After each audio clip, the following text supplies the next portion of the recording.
ജോഷില, ജനകീയ വിചാരണ ആരംഭിച്ചോ? കൽപ്പറ്റ ഏരിയ കമ്മിറ്റിയുടെ നേതൃത്വത്തിൽ ജനകീയ വിചാരണ ആരംഭിച്ചോ? പ്രതിഷേധിക്കാനുള്ള അവകാശമുണ്ട്. കാരണം മേപ്പാടിയിലായാലും കൽപ്പറ്റയിലായാലും വയനാട്ടിൽ ആ ദുരന്തത്തിൽപ്പെട്ട മനുഷ്യന്മാർക്ക്, ഏറ്റവും സാധാരണപ്പെട്ട മനുഷ്യന്മാരെ മുതലെടുത്തുകൊണ്ട് യൂത്ത് കോൺഗ്രസ് ചെയ്യുന്നതും ലീഗ് ചെയ്യുന്നതും കോൺഗ്രസ്സുകാർ ചെയ്യുന്നതും ആ തട്ടിപ്പിൻ്റെ കഥകൾ ഓരോന്നും വാർത്തകളായി പുറത്തേക്ക് വരുമ്പോൾ പ്രതിഷേധിക്കാൻ അവർക്ക് അവകാശമുണ്ട്. അതിൽ കുറ്റം പറഞ്ഞിട്ട് കാര്യമില്ല.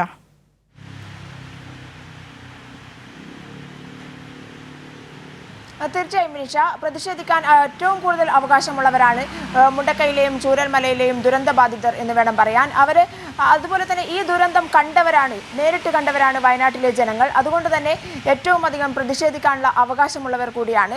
അവരുടെ മുന്നിലേക്കാണ്, ആ ദുരന്തം കണ്ട അവരുടെ മുന്നിലേക്കാണ് 1 വർഷം തികയുന്നതിന് തൊട്ട് മുന്നേ തന്നെ ഈ UDF-ന്റെ അല്ലെങ്കിൽ ലീഗിൻ്റെയോ കോൺഗ്രസിൻ്റെയോ യൂത്ത് കോൺഗ്രസിൻ്റെയോ ഈ അവരുടെ പേര് പറഞ്ഞുള്ള ഫണ്ട് തട്ടിപ്പ് നമ്മൾ കാണുന്നത്.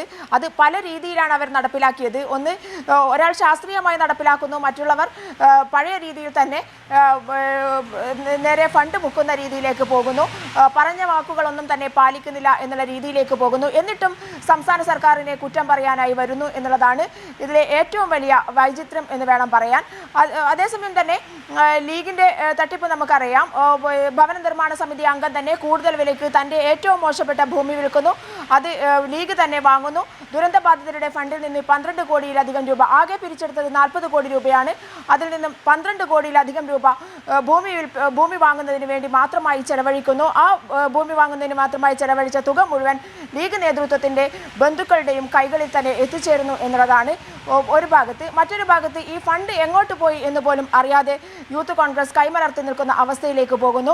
ഭൂമി കിട്ടാനില്ല എന്ന് പറഞ്ഞുകൊണ്ട് സർക്കാരിനെ കുറ്റം പറയുന്നു, സർക്കാരാണ് ഭൂമി കണ്ടെത്തി കൊടുക്കേണ്ടത് എന്ന് പറയുന്നു. ഇത്തരത്തിൽ കോൺഗ്രസിൻ്റെ കൃത്യമായ കണക്ക് പോലും പുറത്തേക്ക് വരുന്നില്ല, എത്ര ഫണ്ട് അവർ വാങ്ങിച്ചു എന്നുള്ളത് പോലും പുറത്തേക്ക് വരുന്നില്ല. ഈ തരത്തിൽ ദുരിതബാധിതരെ മുതലെടുക്കുന്ന ഒരു രീതിയിലേക്ക് കോൺഗ്രസും ലീഗും യൂത്ത് കോൺഗ്രസും ഒക്കെ തന്നെ മാറുമ്പോൾ ആ ഒരു ദുരന്തം മുന്നിൽ കണ്ട ജനത പ്രതിഷേധിച്ചില്ലെങ്കിലേ അത്ഭുതമുള്ളൂ എന്നുള്ളതാണ്. ഇന്നലെ മുട്ടിലിൽ കണ്ട പ്രതിഷേധം അതാണ്. CPIM ഏരിയ കമ്മിറ്റിയുടെ നേതൃത്വത്തിലാണ് ഇന്നലെ മുട്ടിൽ പ്രതിഷേധ സ്വരം ഉയർന്നത്. മാത്രമല്ല ജനങ്ങൾ ഒന്നടങ്കം തന്നെ ഈ ഒരു ഫണ്ട് തട്ടിപ്പിനെ നെഗറ്റീവായി കാണുന്നുണ്ട് എന്നുള്ള മറ്റൊരു കാര്യം കൂടി ഉണ്ട്. ജനങ്ങളൊക്കെ തന്നെ ഇതിൽ ആകെ എന്ത് പറയണമെന്നറിയാത്ത ഒരു അവസ്ഥയിലേക്ക് ജനങ്ങളൊക്കെ തന്നെ മാറിക്കൊണ്ടിരിക്കുകയാണ് വയനാട്ടിലെ ജനത. നമുക്കറിയാം, മാത്രമല്ല കോൺഗ്രസിൻ്റെതായ പ്രശ്നങ്ങൾ വയനാട് മറ്റൊരു ഭാഗത്ത് നിൽക്കുന്നുണ്ട്. അത്തരത്തിൽ എങ്ങനെ ഇവരെ വിശ്വസിക്കും എന്നുള്ള രീതിയിലേക്കാണ് വയനാട് ജനത മാറുന്നത്. ഇന്നലെ മുട്ടിലിൽ നടന്ന പ്രതിഷേധ പ്രകടനവും ജനകീയ വിചാരണയും തെളിയിക്കുന്നതും അതാണ്. ഇന്ന് മേപ്പാടിയിൽ കൽപ്പറ്റ ഏരിയ കമ്മിറ്റിയുടെ നേതൃത്വത്തിൽ ജനകീയ വിചാരണ സംഘടിപ്പിക്കാൻ പോയിരുന്നു. എന്നാൽ അത് മറ്റൊരു സാഹചര്യം കൊണ്ട് മാറ്റിവെക്കേണ്ട അവസ്ഥയുണ്ടെന്ന് അല്പസമയം മുൻപാണ് ഞങ്ങളെ അറിയിച്ചത്. 21-ാം തീയതിയോ അല്ലെങ്കിൽ 22-ാം തീയതിയോ അത് നടക്കും.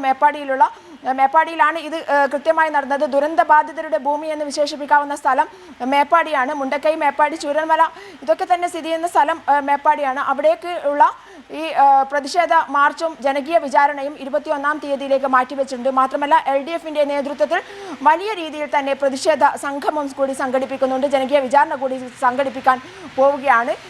ഈ രീതിയിൽ ഒക്കെ പ്രതിഷേധ സ്വരങ്ങൾ ഉയരുമ്പോഴും ലീഗും കോൺഗ്രസും ഒക്കെ തന്നെ തട്ടിപ്പ് നടത്തുമ്പോഴും മറ്റൊരു ഭാഗത്ത് സർക്കാർ കൃത്യമായി ദുരന്തബാധിതരെ സംരക്ഷിച്ചുകൊണ്ട് മുന്നോട്ട് പോകുന്നുണ്ട് എന്നുള്ളതാണ് ഏറെ ആശ്വാസകരമായ കാര്യം. എൽസ്റ്റൺ എസ്റ്റേറ്റിലെ മാതൃകാ വീടിൻ്റെ നിർമ്മാണം ഏകദേശം പൂർത്തിയായി കഴിഞ്ഞു. ഇനി അവസാനവട്ട മിനുക്കുപണികൾ മാത്രമേ പൂർത്തിയാക്കേണ്ടതുള്ളൂ. മഴ മാറി നിന്നാൽ അതിൻ്റെ പെയിൻറ്റിംഗ് അടക്കമുള്ള വർക്കുകൾ 30-ാം തീയതിക്ക് ഉള്ളിൽ തന്നെ, ജൂലൈ 30 ആ ദുരന്ത ദിനം, ആ ദുരന്ത ദിനത്തിന് മുൻപ് തന്നെ പൂർത്തിയാകും എന്നുള്ളതാണ് അറിയാൻ സാധിച്ചിട്ടുള്ളത്. എന്തായാലും ഞങ്ങൾ ഇന്ന് രാവിലെ അവിടേക്ക് പോയിരുന്നു. ആ വീടിൻ്റെ എല്ലാ പണികളും ഏകദേശം പൂർത്തിയാകാൻ പോവുകയാണ്. ഇനി ടൈൽ ഇടുന്ന പ്രവൃത്തി മാത്രമാണ് ബാക്കിയുള്ളത്. അതുപോലെ തന്നെ പെയിൻറ്റിംഗ് വർക്കുകളുമാണ് ബാക്കിയുള്ളത്. അത് 2 ആഴ്ചക്കുള്ളിൽ മഴ കഴിഞ്ഞാൽ പെയിൻറ്റിംഗ് വർക്ക് നടത്തും എന്നുള്ളതാണ് നമ്മളെ അറിയിച്ചിട്ടുള്ളത്.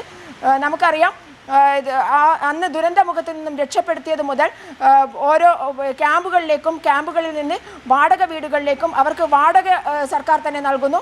അതുപോലെ തന്നെ അവർക്ക് ആത്മവിശ്വാസം പകരാനായി 300 രൂപ വെച്ച് 9,000 രൂപ ഓരോ ദുരന്ത ബാധിതനും നൽകുന്നു. ഞങ്ങൾക്ക് തിരിച്ചു തരാൻ പറ്റാത്തത് ജീവൻ മാത്രമാണ്, ബാക്കിയെല്ലാം നിങ്ങൾക്ക് ഞങ്ങൾ തിരിച്ചു തരും എന്ന് പ്രഖ്യാപിച്ച ആ സർക്കാർ ആ വാക്ക് പാലിക്കുന്നതാണ് നമുക്ക് ഒരു ഭാഗത്ത് കാണാൻ കഴിയുന്നത് എന്നുള്ളതാണ് മറ്റൊരു വസ്തുത. വിനിഷ.